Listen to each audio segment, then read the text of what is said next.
নেত্রকোনায় সবজির বাজারে স্বস্তি থাকলেও চড়া মাছের বাজার। এদিকে মুরগির দাম কমলেও কিছুটা বেড়েছে গরুর মাংস এবং সব ধরনের মশলার দাম। বিস্তারিত জানাতে সরাসরি যুক্ত হচ্ছেন সহকর্মী জিয়াউর রহমান। জিয়াউর, নিত্যপণ্যের দাম নিয়ে বাজারে এসে কি বলছেন ক্রেতারা, বিস্তারিত জানাবেন। বুবলি, নেত্রকোনার যে নিত্যপণ্যের বাজার রয়েছে সেসব বাজারে কিন্তু বিশেষ করে যে সবজির বাজার, এই সবজির বাজারে কিছুটা স্বস্তি থাকলেও মাছের বাজার কিন্তু একেবারেই চড়া বলে ক্রেতারা আমাদেরকে জানিয়েছেন। পাশাপাশি মাংসের বাজার, বিশেষ করে গরুর যে মাংস রয়েছে সেই মাংসের মূল্য কিন্তু আগের চেয়ে কিছুটা বেড়েছে বলে ক্রেতারা আমাদেরকে জানিয়েছেন।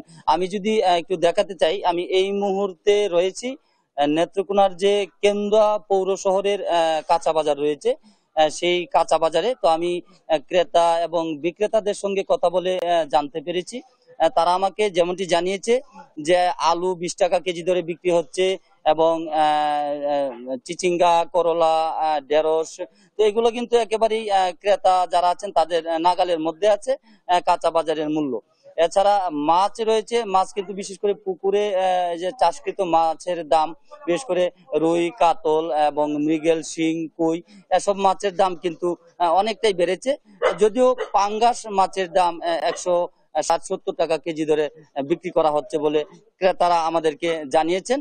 এবং খাসির যে মাংস রয়েছে সেই মাংসের দাম কিন্তু 1100 টাকা কেজি ধরে ছিল, কিন্তু এখন বিক্রি হচ্ছে আজকে 1000 টাকা। এবং গরুর যে মাংস, সেই মাংসের মূল্য কিন্তু আগের চেয়ে একটু বেড়েছে বলে ক্রেতারা আমাদেরকে জানিয়েছেন।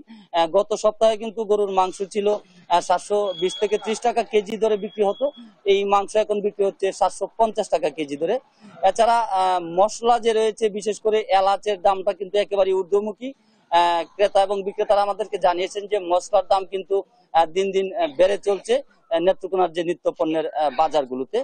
তো সব মিলিয়ে আমি যদি আপনাদেরকে নেত্রকোনার যে দৈনন্দিন বাজার, সেসব বাজারের চিত্র যেটি, যে আগামী ঈদুল আজহাকে সামনে রেখে ক্রেতারা ধারণা করছেন যে হয়তো নিত্য পণ্যের বাজার আরো ঊর্ধ্বমুখী হতে পারে।